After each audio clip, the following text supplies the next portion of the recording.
Bismillahirrahmanirrahim. Assalamualaikum warahmatullahi wabarakatuh. Innal hamdalillah nahmaduhu wa nasta'inuhu wa nastaghfiruh wa na'udzu billahi min shururi anfusina wa min sayyiati a'malina. Man yahdihillahu fala mudilla lahu wa man yudlil fala hadiyalah. Wa asyhadu an la ilaha illallah wahdahu la syarikalah wa asyhadu anna Muhammadan abduhu wa rasuluhu amma ba'd. Ma'asyiral muslimin rahimani wa rahimakumullah. Alhamdulillah kita bisa melanjutkan kembali kajian kita, meneruskan pembahasan dari kitab Kupas Tuntas Kalimat Syahadat La ilaha illallah yang disusun oleh Al-Ustadz Yazid bin Abdul Qadir Jawaz hafizahullahu ta'ala. Pada kesempatan kali ini melanjutkan bab yang ke-8, yaitu penjelasan tentang syahadat asyhadu anna Muhammadan Rasulullah. Asyhadu anna Muhammadan Rasulullah, yaitu bersaksi bahwasanya Muhammad adalah utusan Allah. Kemarin telah kita sampaikan penjelasan tentang syahadat Muhammad Rasulullah ini mencakup beberapa perkara. Di antaranya mengenal nasab beliau. Dan telah kita sampaikan pada pertemuan sebelumnya, nasab beliau adalah nasab makhluk yang paling mulia yang pernah ada di atas muka bumi ini. Beliau adalah anak keturunan Nabi Ismail alaihi salam. Otomatis beliau adalah anak keturunan dari Nabi Ibrahim al-Khalil alaihi salam. Demikian pula di antara cara kita untuk mengenal Nabi kita Muhammad sallallahu alaihi wasallam, kita harus mengetahui bahwasanya beliau memiliki beberapa nama. Apa saja kemarin? Di antara nama beliau memiliki 5 nama. Yang pertama tentu Muhammad. Yang kedua Ahmad. Yang ketiga Al-Mahi. Apa artinya Al-Mahi? Yang menghapus. Ya, yang menghapus. Maknanya dengan perantara Nabi kita sallallahu alaihi wasallam Allah menghapus kekufuran. Yang keempat Al-Hashir, yang artinya mengumpulkan. Yang dengan Nabi sallallahu alaihi wasallam manusia seluruhnya dikumpulkan nanti di hadapan beliau. Dan yang terakhir Al-Aqib, yang artinya yang penutup, ya. Aqibus syai', yaitu akhir dari segala sesuatu, yang tidak ada lagi Nabi setelah beliau sallallahu alaihi wasallam. Nah, ini adalah nama-nama beliau sallallahu alaihi wasallam.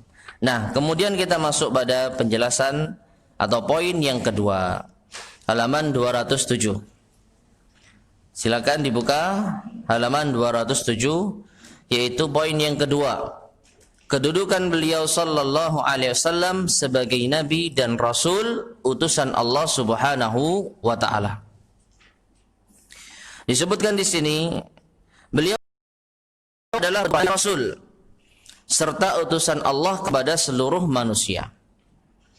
Jadi Nabi kita sallallahu alaihi wasallam adalah penutup para nabi dan rasul dan utusan Allah kepada seluruh manusia. Ya, karena Nabi kita sallallahu alaihi wasallam penutup para rasul, maka syariat beliau ini berlaku kepada seluruh manusia. Beda dengan para nabi sebelum beliau. Para nabi sebelum beliau hanya diutus kepada kaumnya saja. Tidak berlaku syariatnya itu secara universal. Dan nanti akan kita bahas poin yang ketiga, keuniversalan syariat Nabi sallallahu alaihi wasallam. Beliau adalah hamba yang tidak boleh disembah dan rasul yang tidak boleh didustakan. Inilah makna abduhu wa rasuluh. Ya, bahwasanya Muhammad adalah abduhu wa rasuluh. Abdun hatta la yu'bad wa rasulun hatta la yukadzab. Beliau seorang hamba agar tidak ada yang menyembah. Makhluk sama seperti kita, diciptakan oleh Allah Subhanahu wa taala dan juga menghamba beribadah kepada Allah. Namun beliau meskipun seorang hamba, beliau punya keistimewaan, yaitu rasulun. Beliau adalah seorang rasul hatta la yukadzab. Jadi enggak boleh untuk kita dustakan.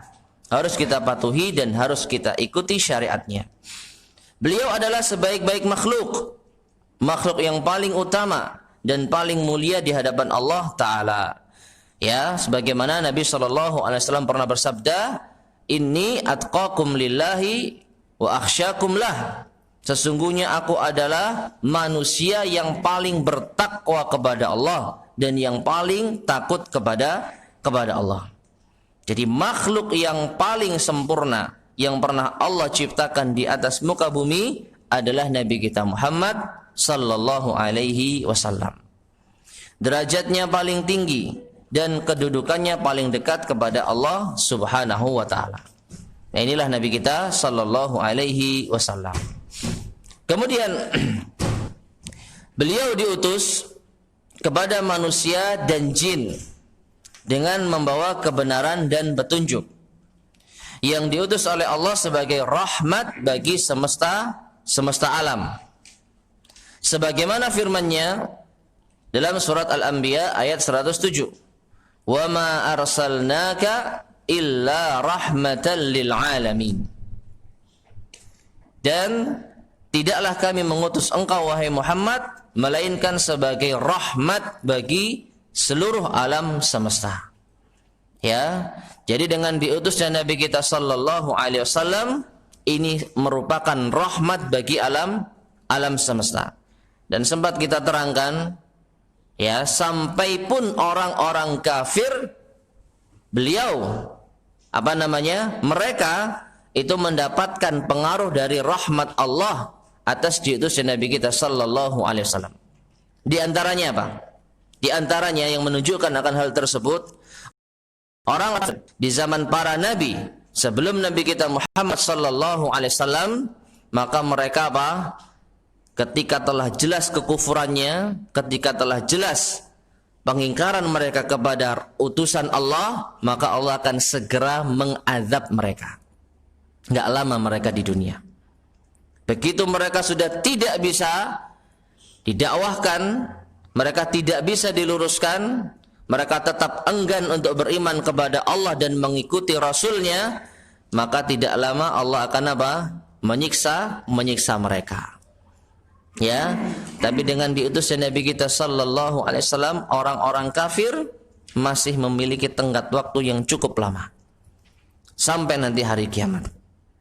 Ya, jadi orang-orang yang ingkar kepada Allah Subhanahu wa taala dan kepada Rasulnya sallallahu alaihi wasallam, maka mereka tidak langsung diazab oleh Allah Subhanahu wa taala. Inilah rahmatnya.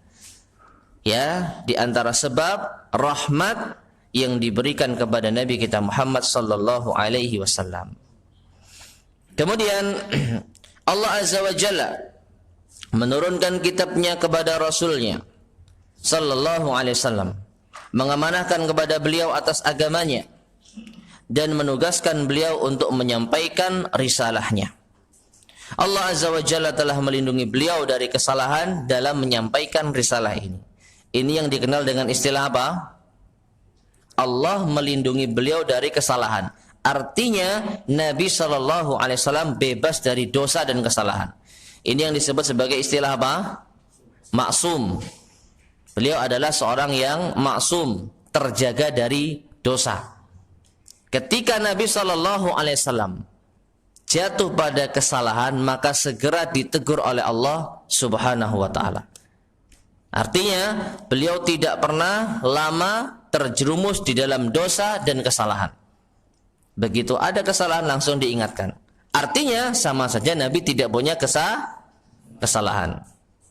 Di antaranya Allah Subhanahu wa taala pernah menegur Nabi kita sallallahu alaihi wasallam tatkala beliau mengharamkan madu atas dirinya. Di dalam surat apa? Ada yang tahu? Pernah dengar? Gimana kisahnya?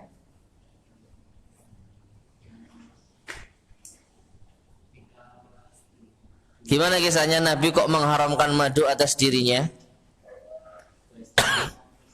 Hah? Dua istrinya Nabi bersekongkol untuk apa? Pak Samsul biasanya tahu gini nih. Hah? Ya. Yaitu suatu ketika Nabi SAW pernah berkunjung di salah satu rumah istrinya. Lalu dihidangkanlah apa? Madu. Madu beneran ya. Madu. Nah setelah itu Nabi SAW pergi lagi ke rumah istri yang lain.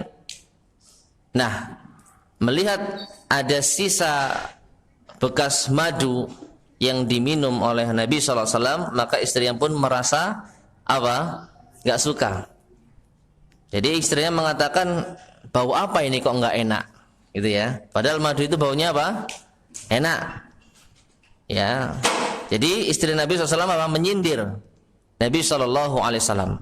Nggak suka kalau beliau mampir ke rumah istri yang lain untuk apa? Untuk meminum madu.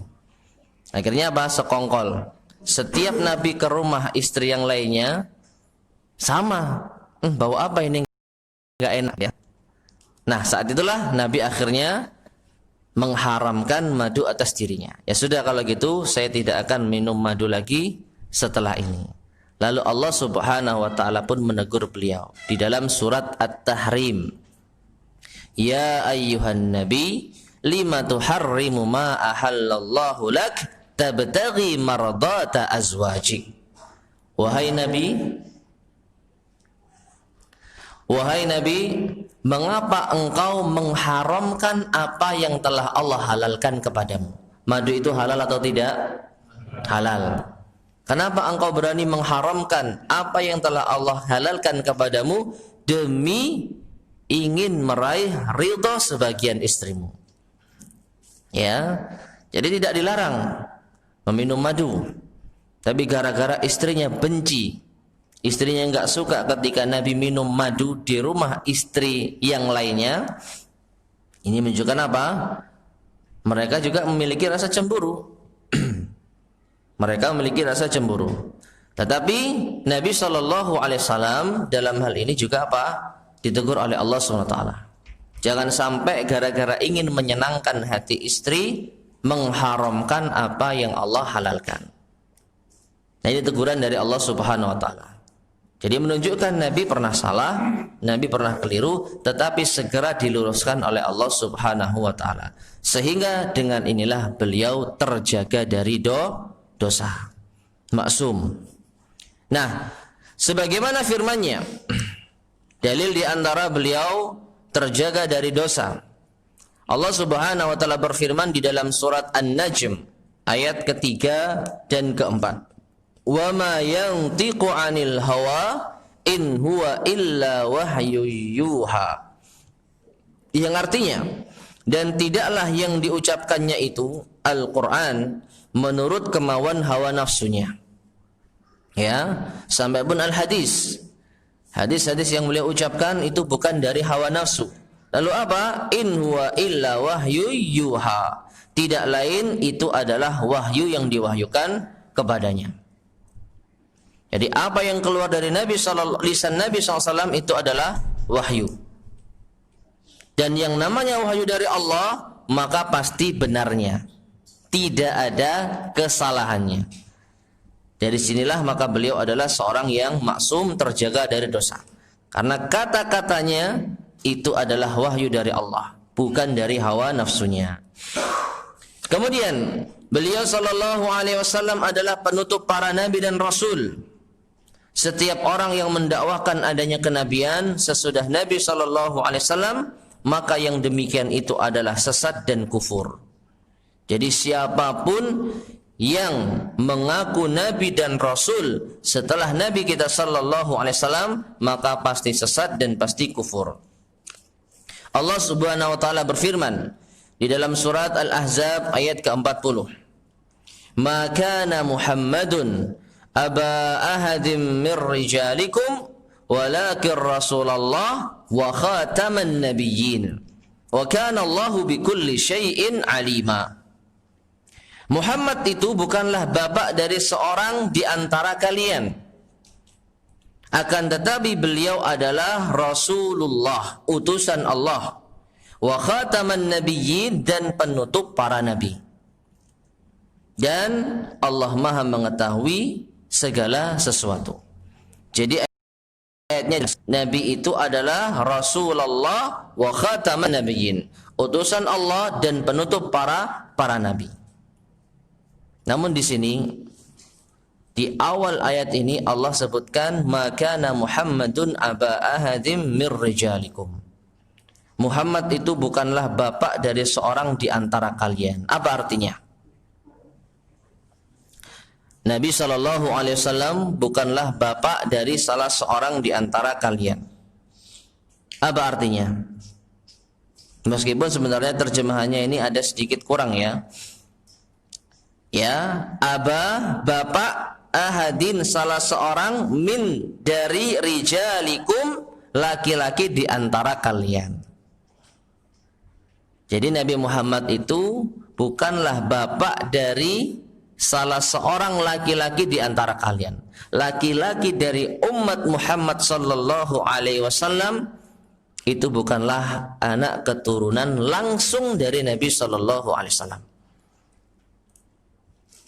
Kenapa? Karena jalur keturunan beliau dari jalur laki-laki terputus. Nabi sallallahu alaihi wasallam punya anak laki-laki. Siapa saja? Ibrahim, Qasim, Abdullah. Ya, namun semuanya meninggal di masa hidupnya Nabi sallallahu alaihi wasallam. Tidak ada yang dewasa kemudian menikah punya keturunan setelahnya. Jadi terputus nasab Nabi sallallahu alaihi wasallam dari jalur laki-laki. Ya, sehingga tidak ada seorang pun laki-laki dari umat Nabi sallallahu alaihi wasallam yang nasabnya sambung sampai Nabi sallallahu alaihi wasallam dari jalur laki-laki. Lah itu Hasan dan Husain. Itu kan cucunya Nabi. Cucunya Nabi bukan? Cucunya Nabi. Tetapi beliau bukan garis keturunan laki-laki dari Nabi sallallahu alaihi wasallam. Karena beliau adalah Hasan dan Husain bin Ali bin Abi Thalib. Ya, bukan Hasan bin Fatimah binti Muhammad. Bukan. Makanya ada istilah dalam ungkapan orang Arab yaitu banuna banu abnaina wa banatuna banuhunna banu rijal al-ab'ad.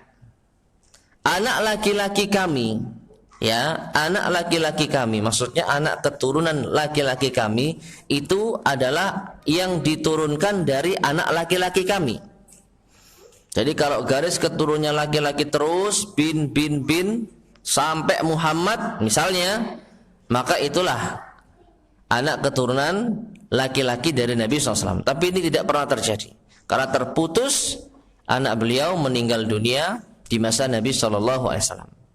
Sedangkan anak laki-laki dari anak-anak wanita kami, maka pada hakikatnya mereka itu adalah anak-anak dari lelaki yang jauh dari kami.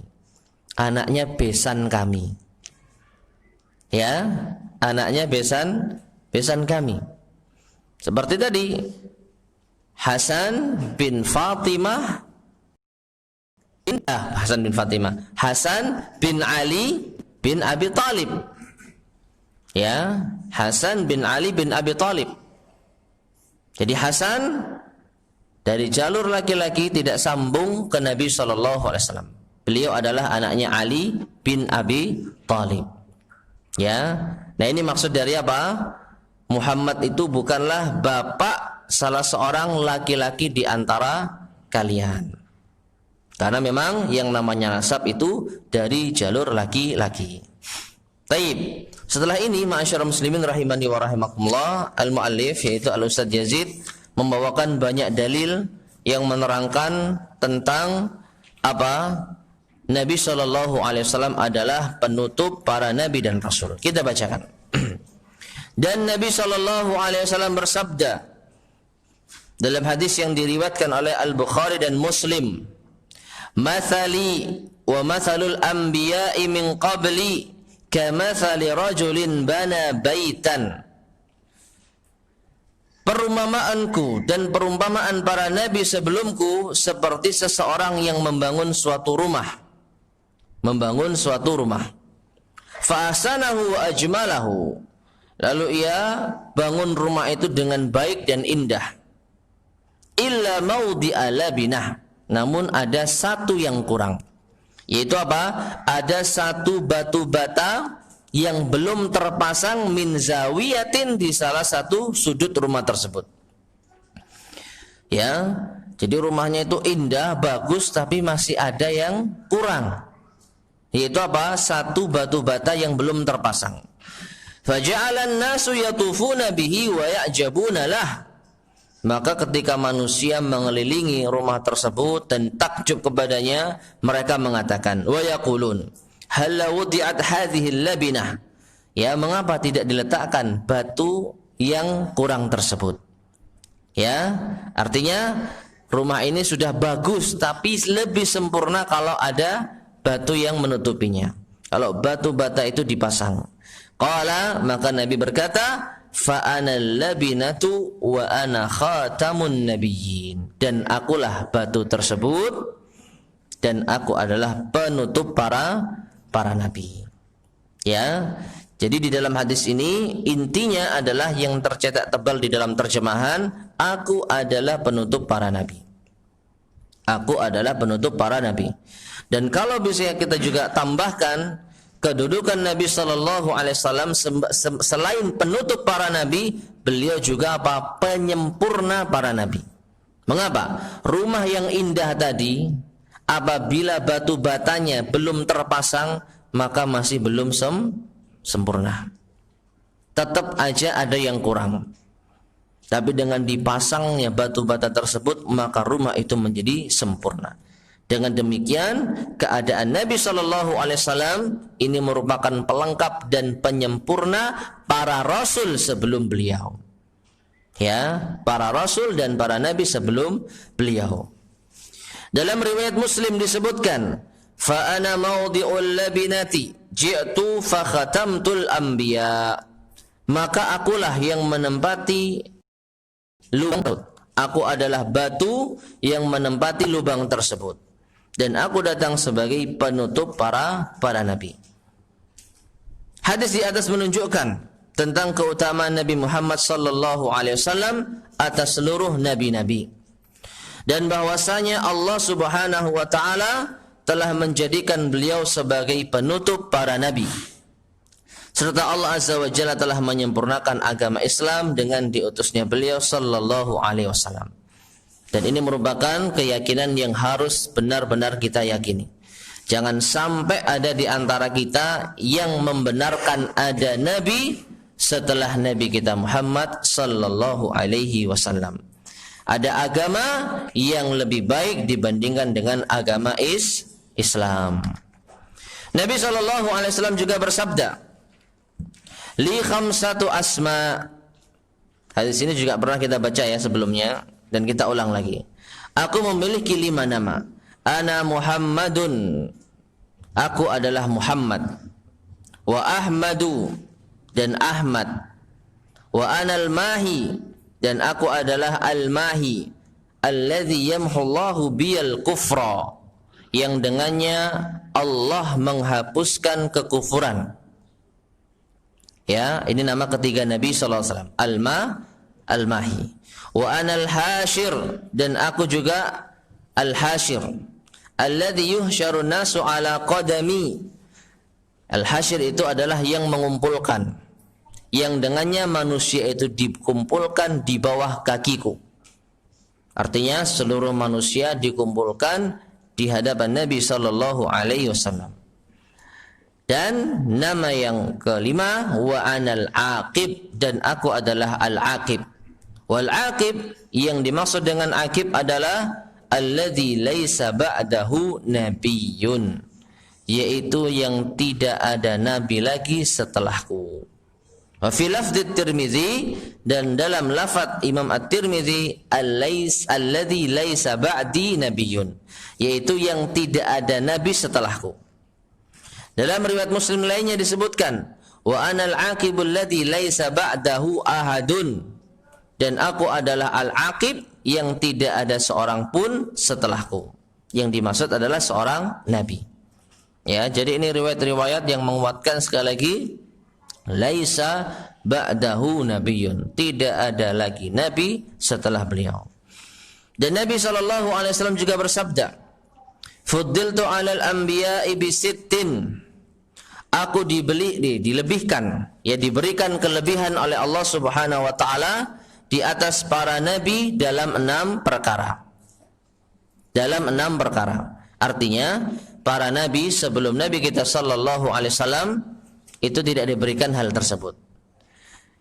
Yang pertama, u'titu jawami'al kalim, aku dianugerahi jawami'al kalim. Apakah itu? Kalimat singkat namun padat maknanya. Ya, kalimatnya cuman beberapa kata tetapi isinya dalam. Maknanya apa? Luas. Contoh yang paling mudah, Nabi pernah diminta nasihatnya. Ya Rasulullah ausini, wahai Rasulullah berilah aku nasihat. Nabi hanya menjawab dengan 2 kata, la taghdab. Apa la taghdab? Jangan marah. Ausini la taghdab, berilah nasihat, la taghdab, jangan marah. Ausini, berilah nasihat aku, la taghdab, jangan marah. Ya, cuman 2 kata. Tetapi para ulama kita ketika menerangkan hadis ini panjang lebar. Ya, makna dari marah itu apa? Kemudian apa yang dimaksud dengan tidak boleh marah? Kemudian apa penjelasan tentang marah-marah yang dibolehkan? Dan seterusnya. Nah, ini jadi kalimatnya singkat tetapi apa? Padat, dan ini banyak.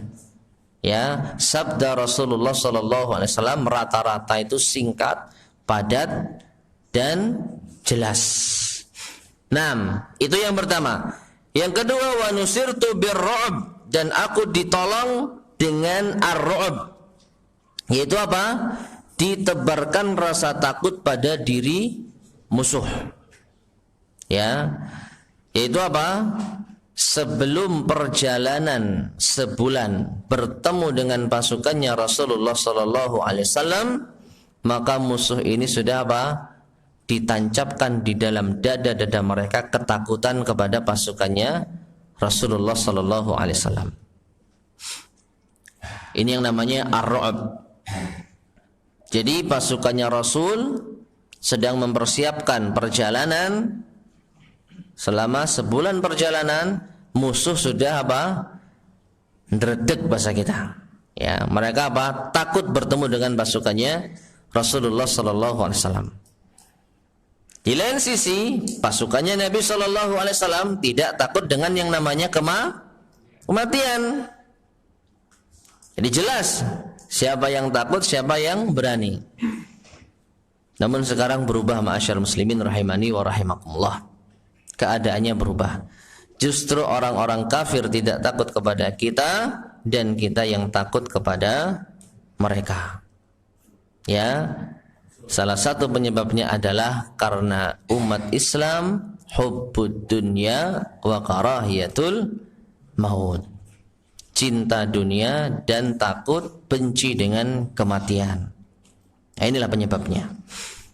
Nah, itu yang kedua. Yang ketiga, wa uhillat liyal ghanaim, dan dihalalkan bagiku ghanimah. Apa ghanimah? Harta rampasan perang. Jadi di zaman Nabi sallallahu alaihi wasallam, kalau beliau berperang mendapatkan harta rampasan itu halal. Namun di zaman nabi-nabi sebelum beliau itu diharamkan. Tidak diperbolehkan untuk dirampas harta yang dimiliki oleh musuh yang telah kalah. Kemudian yang keempat, wa ju'ilat liyal ardu tahuran wa masjidan, dan dijadikan bumi itu bagiku suci dan sebagai masjid. Yang dimaksud suci apa? Yaitu sebagai alat untuk bersuci. Tayammum. Syariat tayammum ini hanya ada pada syariatnya Nabi sallallahu alaihi wasallam. Sebagai pengganti dari apa? Pengganti dari wudu dan mandi junub. Ya, ketika seseorang tidak menjumpai air atau tidak memungkinkan untuk menggunakan air, maka cukup diganti dengan tayammum. Baik wudu maupun junub. Inilah kemudahan di antara kemudahan yang Allah berikan kepada umatnya Muhammad sallallahu alaihi wasallam yang tidak diberikan kepada umat sebelum umat beliau. Dan juga masjidan, sebagai masjid. Artinya apa? Kita sholat di atas permukaan bumi manapun suci. Ya, meskipun katakanlah tanpa memakai sajadah. Sholat di jalan suci. Meskipun orang akan apa? Geleng-geleng gitu ya. Ada orang sholat di jalan. Bukan pas waktu Jumatan yang meluber, bukan pas waktu sholat Idul Fitri, Idul Adha. Ya, tapi tiba-tiba apa? Sholat di jalan, tidak pakai sajadah. Nah ini, boleh enggak? Secara asal boleh, secara syar'i boleh. Ya, karena apa? Dijadikan bumi ini bagi umat Rasulullah masjidan, tempat untuk sholat. Boleh kita sholat dimanapun saja. Ya, yang tidak diperbolehkan itu di kamar mandi, di kuburan. Ya, kecuali satu, sholat jenazah. Kalau kita ketinggalan, itu pun apa? Di antara hikmahnya sholat jenazah ini tidak ada sujud, cuman berdiri. Nah ini. Nah ini yang keempat ya. Yang kelima, wa ursilat ilayya wa ursiltu ilal khalqi kafatan. Dan aku diutus kepada seluruh para makhluk. Aku diutus kepada seluruh para makhluk, tidak terkecuali. Bukan hanya bangsa Arab saja, bukan hanya kaum Quraisy saja, tetapi kepada seluruh para makhluk. Ya, dan ini merupakan keistimewaan Rasulullah sallallahu alaihi wasallam. Sampai-sampai beliau sallallahu alaihi wasallam mengatakan, la yasma'u bi ahadun min hadhil ummah yahudiyyun wala nasraniyyun summa yamutu wa lam yu'min billadzi ursiltu bih illa kana min ashabin nar. Tidak ada seorang pun dari Yahudi maupun Nasrani dari umat ini yang mendengarkan tentang kedatanganku, artinya mengetahui tentang kerasulanku, tahu kalau ada nabi yang namanya Muhammad, ya, tetapi tidak beriman kepadaku, lalu dia mati dalam keadaan seperti itu, melainkan ia adalah ashabun nar, penduduk neraka.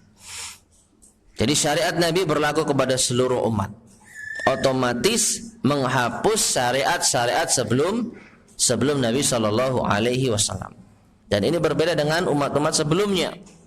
Syariat Nabi Isa hanya berlaku pada kaumnya Nabi Isa. Syariat Nabi Musa hanya berlaku pada kaum Nabi Musa. Begitu seterusnya. Tapi syariat Nabi kita universal, seluruh alam semesta. Dan yang terakhir, yang keenam, keistimewaan Nabi SAW, dan ini yang terkait dengan bab kita, wa khutima biyan nabiyun. Ya, dan para nabi ditutup olehku. Para nabi ditutup oleh Allah. 6. Itulah 6 keutamaan nabi dibandingkan dengan para nabi yang lainnya. Kemudian ma'asyarul muslimin rahimani wa rahimakumullah. Imam Al-Bukhari rahimahullah meriwayatkan di dalam kitab sahihnya bahwa Rasulullah sallallahu alaihi wasallam pergi ke Tabuk dan menugaskan Ali radhiyallahu anhu. Ya, salah satu perang di akhir-akhir hayat Nabi sallallahu alaihi wasallam, perang Tabuk. Ya, dan menugaskan Ali radhiyallahu anhu untuk menggantikannya. Ali pun bertanya, "Apakah engkau meninggalkanku bersama anak-anak dan para wanita?" Apa artinya ini? Ali bin Abi Thalib disuruh tetap di kota Madinah. Ya, dan cerita tentang perang Tabuk sangat luar biasa. Jumlah pasukan terbesar yang pernah dibawa oleh Nabi Shallallahu Alaihi Wasallam. Karena tidak lama sebelum itu kaum muslimin masuk ke dalam orang-orang Quraisy, orang-orang Arab masuk ke dalam agama Islam secara berbondong-bondong. Ya. Maka otomatis Nabi memiliki pasukan dengan jumlah yang luar biasa. Diajak perang ke Tabuk sana, yaitu ke negeri Syam, untuk memerangi orang-orang Romawi. Nah, Nabi SAW menugaskan Ali untuk menjadi wakil beliau, tinggal di kota Madinah, nggak ikut perang Tabuk. Nah, Ali yang biasa perang, bahkan seorang yang pemberani, lalu mengatakan, "Apakah engkau meninggalkanku bersama anak-anak dan para wanita?" Ya, kenapa kok aku nggak ikut perang? Maka beliau SAW bersabda, "Ala tarda an takuna minni bimanzilati Haruna min Musa."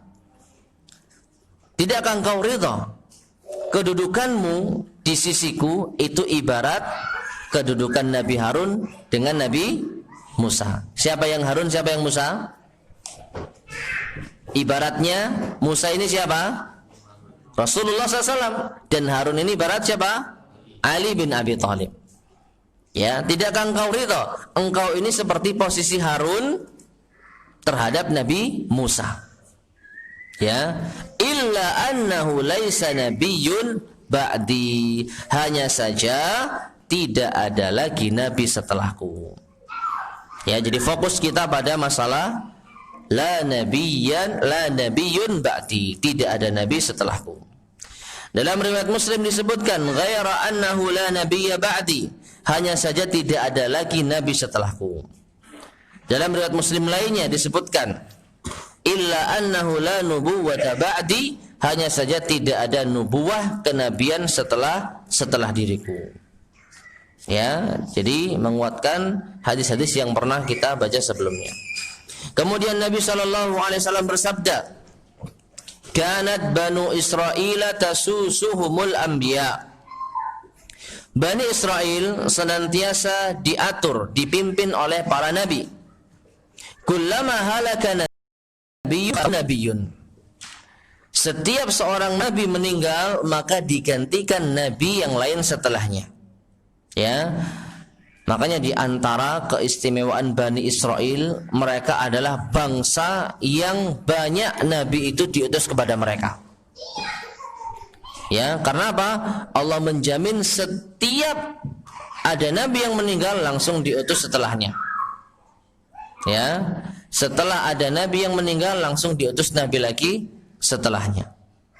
Ya, makanya ketika Rasulullah SAW diutus dan bukan dari kalangan Bani Israel, maka orang-orang Bani Israel apa? Mereka menolaknya, membencinya. Nah ini, wa innahu la nabiyya ba'di, dan tidak ada lagi nabi setelahku. Wa sayakunul khulafa'u fayakthurun, yang ada setelahku adalah para khalifah dan mereka banyak. Ya, jadi setelah Nabi yang memimpin umat adalah para khalifah. Qalu fama ta'muruna, mereka para sahabat bertanya, apa yang kau perintahkan kepada kami wahai Rasulullah? Qala, beliau mengatakan, fu bi bai'atil awwali fal awwal a'tuhum haqqahum.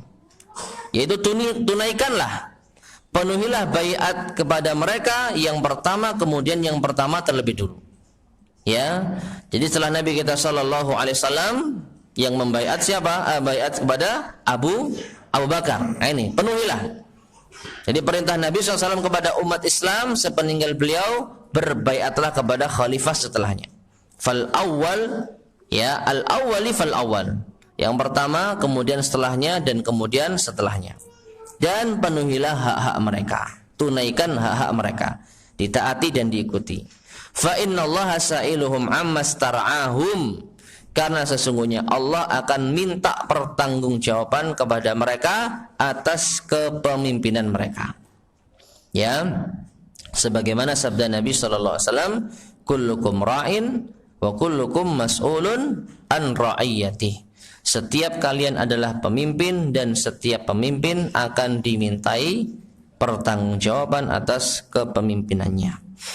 Ya, jadi yang menjadi poin inti dalam hadis ini adalah wa innahu la nabiyya ba'di. Sesungguhnya tidak ada nabi setelahku. Kemudian di sini beliau melanjutkan, pada hari kiamat nanti orang-orang yang dahulu dan kemudian akan memberikan kesaksian kepada Rasulullah sallallahu alaihi wasallam pada saat Allah Subhanahu wa taala menghimpunkan mereka di satu tempat. Ya. Kemudian akan diperdengarkan suara oleh penyeru kepada mereka yang terlihat oleh pandangan. Matahari dekat dan manusia mengalami kesedihan dan kesulitan luar biasa yang mereka tidak sanggup lagi untuk menanggungnya. Jadi nanti Allah Subhanahu wa taala mengumpulkan manusia di suatu tempat.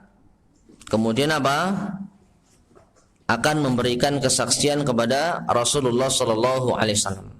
Di masing-masing kaum, masing-masing umat mendatangkan seorang saksi dan disampaikan kepada Nabi sallallahu alaihi wasallam. Dan masing-masing umat tersebut mengeluhkan tentang keadaan yang ada, kesulitan yang luar biasa, matahari didekatkan. Ya, maka mereka pun berbondong-bondong mendatangi para nabi alaihi salatu wassalam untuk meminta syafaat. Mereka pun mendatangi Nabi Adam sampai kepada Nabi Isa alaihissalam. Lalu Nabi Isa alaihissalam menyuruh mereka untuk datang kepada Nabi Muhammad sallallahu alaihi wasallam. Kisahnya panjang. Ya, ini hadis tentang syafaat. Ya, hingga sampailah mereka kepada Nabi Muhammad sallallahu alaihi wasallam. Mereka bersaksi bahwa beliau adalah penutup para nabi. Lalu mereka berkata kepada beliau, "Ya Muhammad, anta Rasulullah wa khatamul anbiya wa qad ghafarallahu laka ma taqaddama min dhanbika wa ma ta'akhkhar. Ishfa' lana ila rabbik ala tara ila ma nahnu fih." Wahai Muhammad, engkaulah utusan Allah dan engkaulah penutup para nabi. Dan sungguh Allah telah mengampuni dosa-dosamu yang telah berlalu dan yang akan datang. Maka mohonkanlah syafaat bagi kami kepada Rabb. Tidakkah engkau melihat apa yang telah kami alami saat ini? Nah ini. Jadi nanti seluruh umat manusia akan datang kepada para nabi dan minta syafaat. Agar apa? Agar Allah Subhanahu wa taala segera memutuskan perkara mereka, segera mengurus urusan mereka. Ya, dan di dalam hadis ini disebutkan para umat itu bersaksi bahwasanya beliau adalah penutup para nabi. Para nabi bersaksi bahwasanya Rasulullah adalah penutup para nabi. Juga berdasarkan hadis Nabi sallallahu alaihi wasallam ketika beliau menyebutkan akan adanya dajjal. Ya, adanya dajjal, para pendusta. Jadi dajjal itu ada dua. Dajjal yang kita kenal, yang nanti akan menjadi fitnah bagi umat, yaitu seorang apa? Seorang apa? Laki-laki atau perempuan? Manusia atau bukan? Manusia. Cuma memiliki tubuh yang besar, melebihi tubuh yang biasanya. Dan seorang laki-laki, rambutnya apa? Ikal.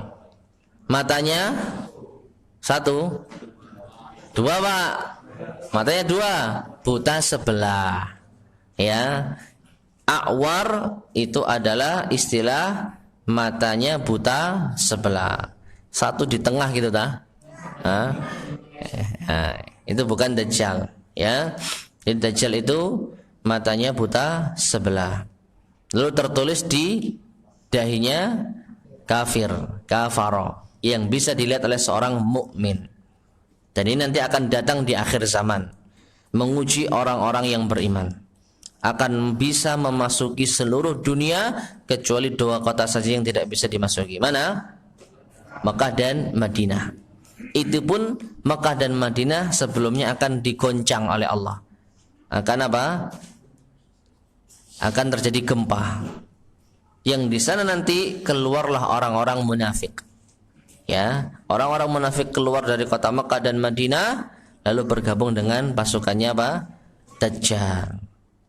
Nah ini Dajjal yang pertama. Sedangkan Dajjal yang kedua adalah istilah untuk para pendusta, khususnya yang mengaku-ngaku sebagai seorang nabi.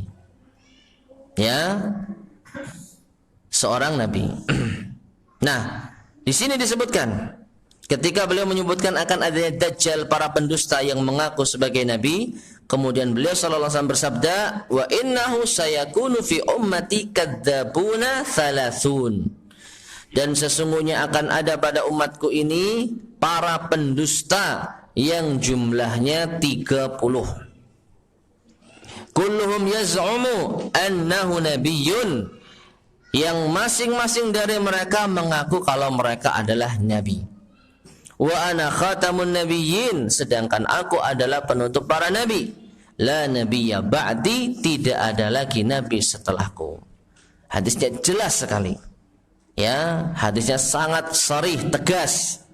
Namun inilah yang terjadi pada umat manusia.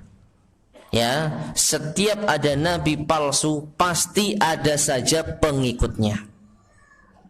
Pasti ada saja yang apa? Mengikuti ajarannya. Padahal kalau kita lihat hadis tentang di antara umat ini ada 70.000 orang yang masuk surga tanpa hisab dan tanpa azab. Pernah dengar hadisnya? Ya, di awal hadis Nabi sallallahu alaihi wasallam menyebutkan wa uridat alayyal umam, ditampakkan kepadaku umat-umat ini. Ya, lalu aku melihat ada di antara umat ini ya seorang nabi yang memiliki pengikut ar-rahat.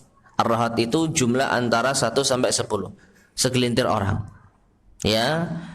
Di sisi lain aku melihat ada seorang nabi yang diikuti oleh rajulun aw rajulan, 1 atau 2 orang pengikut nabi tersebut. Bahkan aku melihat seorang nabi walaysa ma'ahu ahad, tidak ada seorang pun mengikutnya. Adalah nabi asli. Ya, bayangkan, seorang nabi asli, utusan Allah, tapi tidak ada pengikutnya. Nah ini. Nah, sedangkan di umat kita ini nabi palsu pasti ada pengikutnya. Padahal jelas-jelas Nabi SAW mengatakan demikian. Ini menunjukkan tingkat kebodohan umat yang sudah sangat-sangat apa? Parah. Karena mereka tidak kembali merujuk kepada kitab suci mereka, tidak merujuk kepada Al-Quran, tidak merujuk kepada hadis Nabi SAW yang jelas. Ya, katakanlah mereka tidak mengetahui hadis. Ayat yang tadi kita bacakan jelas. Maka Muhammadun aba ahadim rijalikum walakin Rasulullah wa khatamun nabiyyin. Muhammad itu bukanlah ayah dari seorang laki-laki di antara kalian, tetapi beliau adalah utusan Allah dan penutup para nabi. Dan yang namanya penutup semua kita faham, akhir, tidak ada lagi nabi setelah itu. Kok ya masih ada saja yang percaya dengan nabi-nabi palsu. Nah, maka ini akhir penjelasan beliau tentang masalah akhir Nabi SAW adalah nabi terakhir. Berdasarkan dalil-dalil tersebut, maka seluruh kaum, kelompok, firqah itu sama, kelompok, hizb, golongan atau thariqah yang mengklaim adanya rasul atau nabi setelah kerasulan dan kenabian Muhammad sallallahu alaihi wasallam adalah kafir menurut kesepakatan ulama kaum muslimin. Ya. Begitu pula kaum Qadiyaniyah, ya, Al-Qadiyaniyah, yaitu Ahmadiyah di semenanjung India yang mengklaim bahwasanya Mirza Ghulam Ahmad adalah seorang nabi, ia telah murtad, keluar dari agama Islam. Para ulama telah mengeluarkan fatwa-fatwa tentang aliran Ahmadiyah ini. Ya. Kemudian telah keluar fatwa-fatwa dan keputusan-keputusan ulama Al-Azhar di Mesir, Rabithah Alam Al-Islami di Mekah, muktamar organisasi-organisasi Islam dunia yang diselenggarakan di Rabithah, Al-Lajnah Ad-Daimah lil Buhus Al-Ilmiyah wal Ifta' di Riyadh, ya, MUI-nya Saudi Arabia, dan lembaga-lembaga besar Islam lainnya di seluruh dunia yang menyatakan bahwa kaum Qadiyaniyah yaitu Ahmadiyah adalah kelompok yang murtad keluar dari agama Islam. Ya, silakan merujuk fatwa pada tulisan yang disebutkan di sini. Jadi masyarakat muslimin rahimani wa rahimakumullah, masalah kenabian ini bukan masalah, ya, menjadikan seseorang sebagai sosok nabi ini bukan masalah yang sepele. Karena nabi itu apa? Tanggung jawab, risalah, amanah. Ya, yang menyampaikan amanah, mengemban amanah yang diamanahkan kepada beliau dari siapa? Dari Allah Subhanahu wa taala. Jadi nabi itu adalah utusan Allah. Yang namanya utusan menyampaikan apa yang diperintahkan Allah untuk disampaikan. Ya, sehingga apa yang disampaikan itu wahyu, dan wahyu itu datangnya dari Allah. Tapi kalau ada nabi yang mengaku menjadi nabi dan rasul padahal Allah tidak pernah mengutusnya, maka ini adalah suatu kedustaan besar atas nama Allah Subhanahu wa taala. Ya. Seakan-akan nabi itu apa? Mendapatkan wahyu dari Allah padahal Allah tidak pernah menugaskan dirinya. Maka ini menipu umat. Jadi ini masalahnya bukan hanya sekedar beda pendapat, beda pemahaman, beda mazhab, bukan. Ini kufur dan Islam, kufur dan iman. Dan ini termasuk di antara tanda kita benar-benar bersyahadat anna Muhammad Rasulullah. Kalau kita telah meyakini bahwasanya Muhammad adalah Rasulullah, konsekuensinya setelah Nabi Muhammad tidak ada lagi nabi dan rasul. Ya. Nah, sehingga kita tanya kepada orang-orang yang beriman kepada Nabi setelah Nabi kita Muhammad SAW, gimana syahadat mereka? Gimana kira-kira? Asyhadu an la ilaha illallah wa asyhadu anna Muhammadan Rasulullah, dan itu. Ada yang pernah tahu? Ada yang pernah ngikuti? Ya. Pernah dengar? Gimana Pak syahadatnya? Nggak hafal? Ya, lebih baik tidak tahu Pak ya. Nah, jadi jelas mengaku nabi, ya, menunjuk seorang sebagai nabi, ini adalah suatu kekufuran, bukan masalah yang ringan.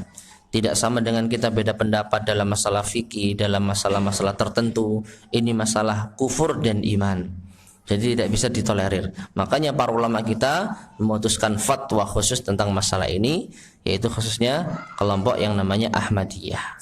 Ya, meskipun untuk para pengikut mereka kita perlu yang namanya apa? Dakwah. Ya. Rata-rata pengikut mereka yang tidak tahu, mereka hanya ikut-ikutan, maka tentu mereka butuh dakwah. Sampaikan kepada mereka tentang kebenaran. Ya, tentu mereka apa? Tidak serta-merta kita kafirkan. Adapun kelompoknya jelas kelompok kafir karena mengakui ada nabi setelah nabi kita Muhammad sallallahu alaihi wasallam. Wallahu a'lam bishawab. Baik, ma'asyiral muslimin rahimani wa rahimakumullah. Mungkin yang bisa kita sampaikan pada kesempatan kita di malam hari ini. Insyaallah akan kita lanjutkan pembahasan berikutnya pada pertemuan di lain kesempatan insyaallah taala. Wallahu a'lam bishawab. Sebelum kita akhiri, barangkali ada yang mau ditanyakan, silakan.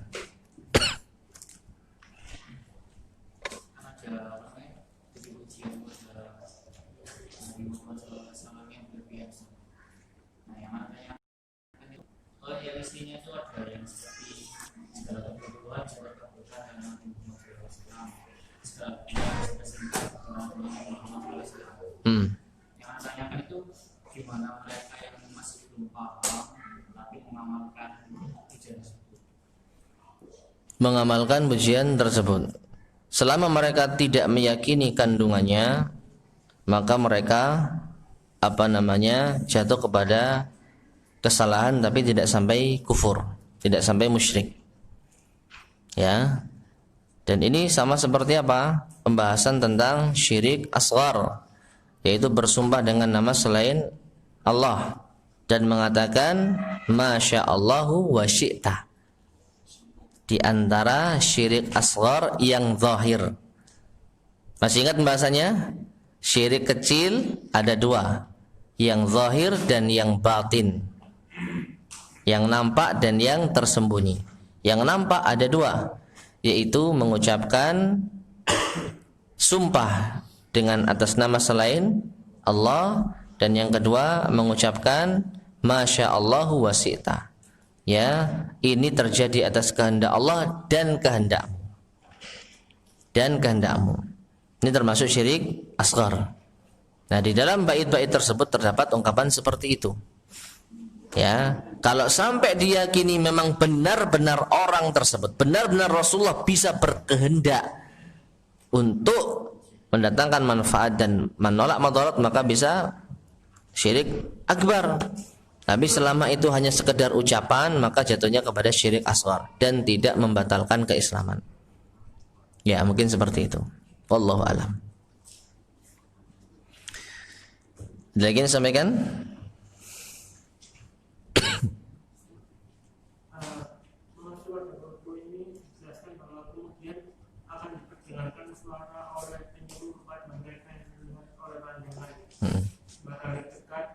Manusia mengalami kesedihan dan kesulitan luar biasa yang mereka tidak sanggup lagi untuk menanggungnya. Dalam konteks ini penyeru dalam yang dimaksud itu suara. Wallahu a'lam bishawab. Bisa jadi malaikat.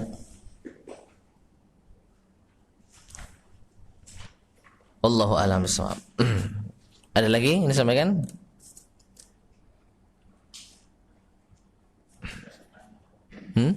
Ya.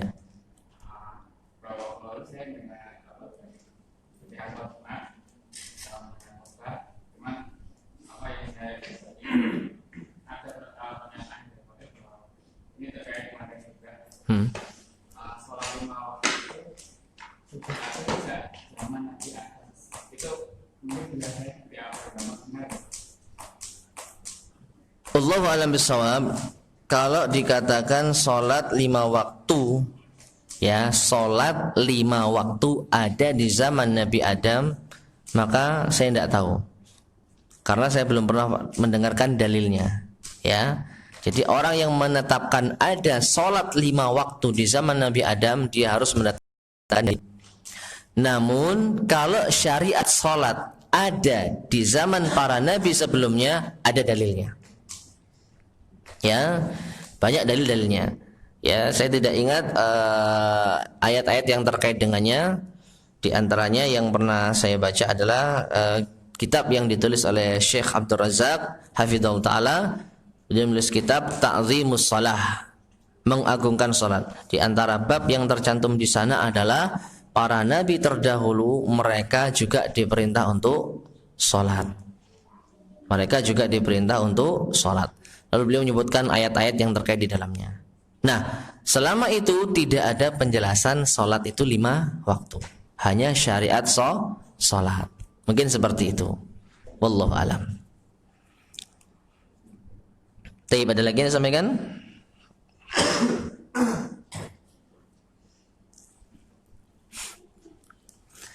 Cukup ya?